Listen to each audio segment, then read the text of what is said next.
Ask a model a question and the first token hangs. That pause is the model reading. Before it writes anything, it pushes your whole prompt through every layer in one parallel pass. That pass is called prefill. For every token in your prompt, at every layer, it writes a small piece of memory. Watch this one. We'll follow it for the rest of the video. Inside one layer, every token gets projected three ways: a query, a key, and a value. The query gets used once to score attention, and then it's gone. The key and the value get saved. That pair, one key, one value, is the piece of memory we've been watching. Each token's pair is computed once and read on every step that follows. The model is building itself a memory of everything it's already processed. Now the model starts writing one token per step. To generate each new token, it reads the entire cache, every stored key and value at every layer, and it does that on every step. Then the new token adds its own pair to the pile. Without the cache, every new token would redo that math for the entire prompt, every single step. Reading what it already wrote once is why the rest of the answer streams. This works because attention only looks backward. A token's key and value depend only on the tokens before it. Nothing that comes later can touch them. So what does this memory cost? You can compute it exactly.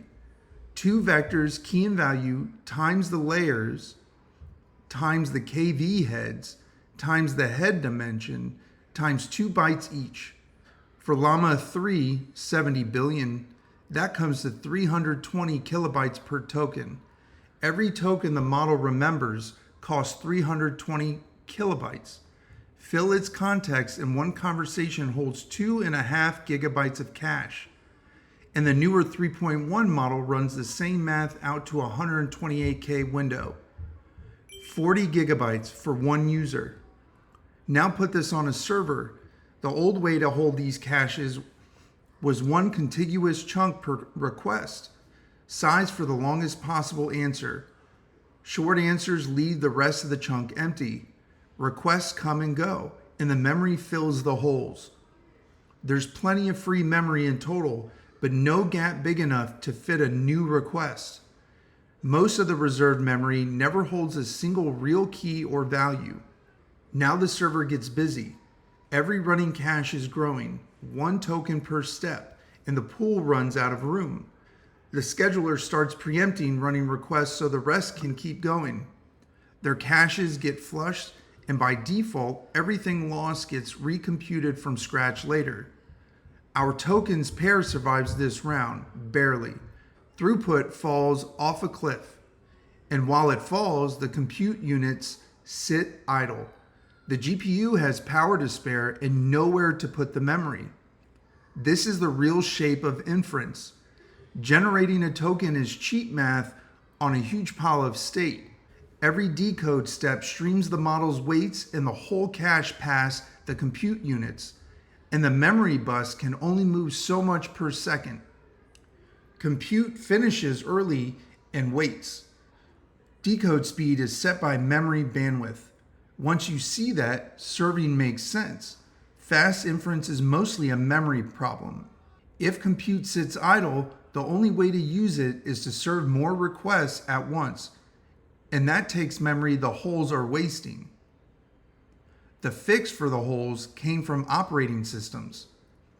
PagedAttention chops every cache into small fixed blocks, 16 tokens each in VLLM's default, and keeps a table mapping each request blocks to wherever they physically live. The contiguous chunks are gone, and so are the holes. When VLLM shipped this, serving throughput jumped 2 to 4 times over the best systems of the day at the same latency. Our tokens pair just moved into a block. The bytes didn't change. The block table just shows where to find them now. That casualty rule from earlier pays off now. 2 requests that start with the same tokens produce identical cache blocks. So the server hashes each block, and when a new request matches, it points at blocks that already exist.